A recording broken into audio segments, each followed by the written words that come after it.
You're listening to the Empowered Divorce Podcast, where you practice being the chooser in your life again, one day at a time. Thanks for joining me.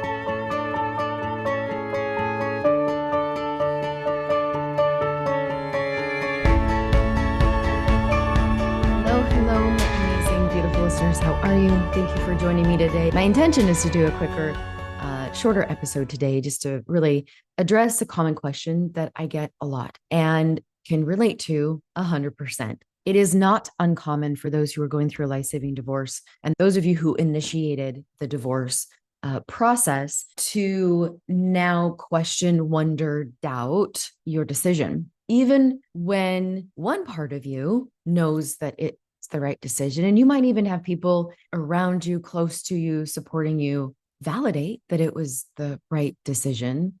Then other parts of you that seem to doubt and question whether or not it really was the right thing, wondering if you made the wrong choice. Is this really better? Is this life that I'm living right now really better than the life that I was living married? Knowing who that person is now, knowing how hard that was, it's easy when life presently feels harder. And this often happens when the loneliness kicks in. But I want to talk about different reasons why this might be coming up for you. First of all, I want you to know you're human. This is normal. You're not crazy. And when you're healing from complex trauma and betrayal, this very well might be part of your experience. When you were trained to question yourself in the relationship, of course, you're going to continue that pattern. Of course, you're going to question this decision as well. There's going to be parts and pieces of the relationship, of just marriage, of the idea of a whole family, pieces of your ex that you miss. Pieces of someone is not the same as needing the whole person back. And sometimes we get stuck in that cognitive dissonance there. And just because it wasn't all bad doesn't mean it was truly ever safe or healthy either. Your brain is still trying to make sense of that dualistic type of living that your ex participated in. So now when the chaos of maybe the divorce, of being in that relationship, trying to fix, solve, when that chaos stops and more quiet enters into your life, again, perhaps that loneliness kicks in. It can feel like something is wrong. That's not regret per se. That's your nervous system also very likely starting to recalibrate. Then don't forget grieving. When you are grieving a future that never got to happen, the dreams, the sitting on the porch in the rocking chairs as an old couple, right? Whatever that dream was that you had and your nervous system was adapting to and hoping for, you're grieving that future, not just the person that didn't protect that future, who didn't show up and participate and do the things to make that future happen. You're still grieving that. So I mentioned the cognitive dissonance. We need to take this big time into consideration. The brain is really struggling to hold two opposing truths at the same time. So on one hand, you know that the relationship was toxic and hurtful, but I still have parts of it that I miss. I still feel grief and I still feel a little unsure. That cognitive dissonance is going to kick in maybe when you see your ex moving on too quickly. Maybe when you hear them minimizing the abuse that happened in the divorce, minimizing their behaviors and still not even owning up or acknowledging their destructive, hurtful, harmful behaviors. That will keep your brain in cognitive dissonance. And so it can feel easier, and I'm going to parenthesize, it can feel safer to the brain to default to, well, maybe it wasn't that bad. That's your survival mechanism.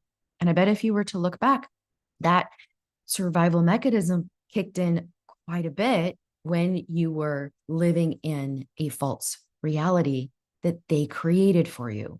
That survival mechanism is not, and we cannot make that a rational assessment of whether or not our decision to file was right. Talked about trauma bonding or that intermittent reinforcement that also happens. And so if your partner's emotionally and still was and most of y'all are still dealing with that, but the emotional, psychological manipulation that you experienced and perhaps are still experiencing, your brain got wired to chase safety in the relationship. And so you're the one that's seeking it. Even if it never came, you're still going to be seeking it. So it's also likely that when you lose the relationship, when it ends, you're going to feel the loss of that source of security that you felt by chasing safety. And again, there's that conflicting experience. And I know it's so conflicting. It doesn't make sense sometimes. But if we go back to the autonomic nervous system and what it adapted to do in order to seek safety in an unsafe environment, then safe environment right now that you might be experiencing when you're not going through, when you're not subjected to that level of manipulation and gaslighting, etc., then the safe, slow, calm, alone is going to feel dangerous, unsafe. What did I do? What's going wrong? Maybe I did something wrong. And so that nervous system withdrawal is very, very real. You're going to have a nervous system withdrawal when you leave a high conflict, chaotic relationship. And it might not have been overtly conflicting, right? A lot of you might have experienced relationship conflict where it was more covert. When your partner has cheated, when your partner has hidden things from you that made you assume he was showing up a certain way, but underneath he really wasn't, even if that was coming off covertly rather than overtly. So, for example, I hear a lot of people say, well, it wasn't really high conflict. There wasn't a lot of yelling or screaming. We never really fought. It doesn't mean that wasn't high conflict, right? The conflict of truth, the conflict of integrity, the conflict of values, the conflict of honesty, the conflict. There is a lot of high conflict still happening in the relationship. It doesn't necessarily mean there needed to be yelling, screaming, and throwing to accompany that. If your body was used to high conflict, always questioning yourself or him, wondering, doubting, right? Your entire nervous system, sensing something's wrong, but believing him when he tells you nothing is wrong. Sensing that shouldn't be on the TV screen showing up and believing when he blames it on the kids. That is high conflict to your nervous system, and your body and nervous system are so used to the highs and lows, and this body trauma is very real. So the absence of that to that degree, to that level, feels dysregulating at first. It feels unfamiliar because you got so familiar in that high conflict. And so it's going to make you wonder, perhaps, if you did make a mistake, because that's going to oftentimes feel worse than what your system was used to. It's almost like being addicted to the roller coaster and then blaming yourself for not liking the calm after you get off. I also see this question pop up when underneath there is some shame. And I think this comes from shame-based conditioning that a lot of women experienced in culture, in family dynamics, especially those raised in very high demand religions, codependent family systems. When you carry the belief that divorce equals failure, or you didn't try hard enough, God's disappointed, whatever that narrative is, that you're the problem if you couldn't fix it, is also a very deeply rooted false shame-based belief, conditioning to believe that. So even after leaving for a very legitimate life-saving reason, that old script is still going to come up. And we have to do the work to rewrite that script. And it's not just thinking differently. The script lives in your nervous system as well. So we have to do the deep body work to help process that through as to why we believed it in the first place. Where did that come from? And then allow it to move out and start to practice believing something new. But right now you might be stuck in that belief that you were too much, belief that you did expect too much, that if you were better, then maybe he would have changed. The other questions show up, and what might be the underbelly of it is exploitation, is when your partner moves on quickly. I remember feeling like when my ex got married, it was so sudden, it was so quick, kids didn't even know her. it did. It made me doubt. She seemed, quote, normal and smart. And if she's normal and smart and doesn't see all of the red flags and experiencing what I experienced, then I mean, not like she knew him long, then why do I feel like I experience? It just made me doubt my reality, made me doubt everything that I was experiencing. So when they move on quickly, now they start posting things about their happy life or tells other people you're the one that left and gave up, and this is the one that I really wanted. And your ex seems normal, he seems happy, and yet you thought you were happy. And oh my gosh, the absolute mind F that this creates really, truly, honestly is so detrimental to get sucked into. And maybe I need to do another episode just on this, because it's probably been a long time before I talked about this, but it really does play a trick on your brain when you are viewing the curated happy life that he is portraying with this new partner. Makes you feel like you imagined all of the harm that he created. Maybe you left too soon before he changed. This one I hear a lot. Maybe she's what he needed to change. It never, like, that is false. That is false. That can never be a thing. It can never be a long-term thing. Okay. She might be satisfying something immediate, right? An immediate need, but it is not long-term. It can't be, because no one outside of us can internally solve for something broken inside. It doesn't work that way. The confusion, the gaslighting do not end with divorce. When you're having a life-saving divorce, the pattern of emotional manipulation is going to continue. And you feeling guilt because you think you did do enough, and now he looks like he's getting the quote enough, is absolutely false. And the more the ex partner, I've seen it all, and there are cases where the ex is exploiting their quote curated happy new life and is creating this false narrative of their new happy life and really exploiting you by making others, even your children, believe that you were wrong because you're the one that left. See, look at me.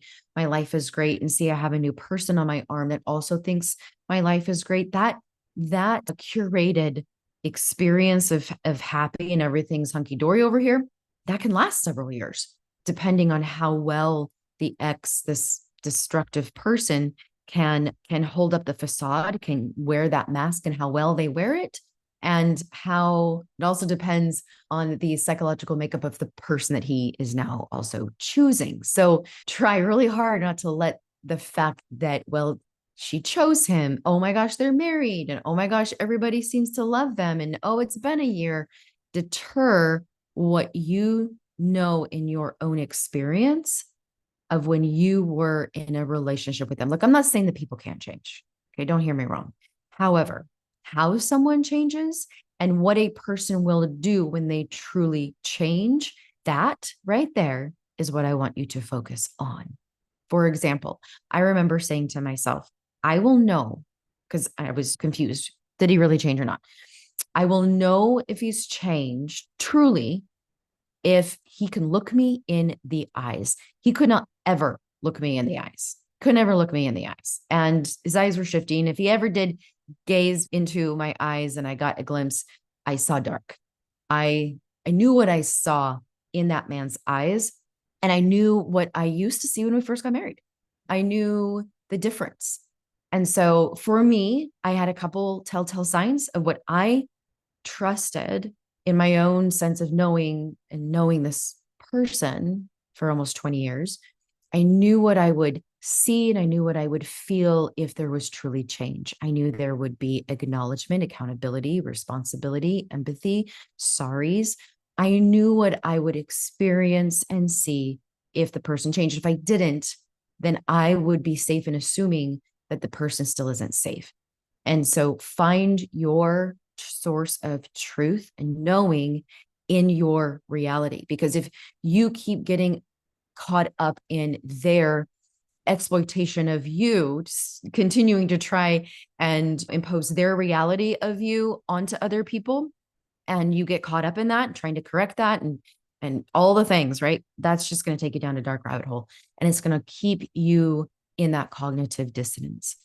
And the other thing is, if you get caught up in their curated happy life, start stalking the other partner, if you start obsessing over what might be going on over there, envisioning experiences they might be having, that is not going to help you. That keeps you stuck in that emotional manipulation and gaslighting that they want you to experience, to hold on to their narrative, their truth, their story, and keep you from yours. More than ever, you have to stay in your truth. And then, like I mentioned before, it's just when the lonely hits, I think the questioning ourself kicks in. In this regard, doubt is not a red flag that you made the wrong choice. It's a sign that you're healing from being gaslit. One day you will look back and be grateful for the version of you that left, even while scared, even while uncertain, and even while grieving. Peace.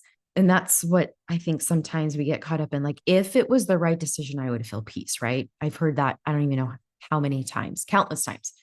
But Amie, if it was the right decision, I would feel peace by now, right? Peace doesn't always feel like the calm Zen sensation, or like fireworks are going off in celebration. It doesn't always feel that way in this kind of situation. Sometimes it's just the quiet that comes when you're finally not walking on eggshells. It oftentimes is more subtle, more grounded, and more unfamiliar because of how familiar your nervous system was living in such chaos. It's walking in the door and knowing that you don't have to explain where you were. It's your shoulders lowering without you even realize it. One day you catch yourself breathing deeply and it startles you how long it's been. You laugh so hard, your belly hurts. You suddenly realize you haven't laughed like that in decades. It's freedom from the emotional whiplash. There's no fake affection, breadcrumbing, eating the breadcrumbs and feeling so grateful for the crumble of bread, only to have the withdrawal come suddenly after, not know where it came from. Peace is the freedom from all of that emotional whiplash. Peace is not having to shrink, to stay silent, to make yourself small, to perform, to prove. You don't have to prove that you're good, prove that you're a good wife, prove that you're a good mom, prove that you're a good anything. You show up as you are, and it's enough. A lot of times when we are questioning our decision to divorce, we're questioning the harm that was done in the marriage. You didn't imagine the harm. You endured it too long and quietly. Remember, regret is a reaction. Okay. When we feel regret, we're reacting. But truth is knowing. Know your truth. Because when you're doubting divorce, you're doubting your right to trust yourself and to trust that truth. You get to choose to be the creator of your life. You have to hold on to your truth. Maybe your next step is owning your truth, your story, writing that out, and choosing to believe it, because you can. Take care, everybody.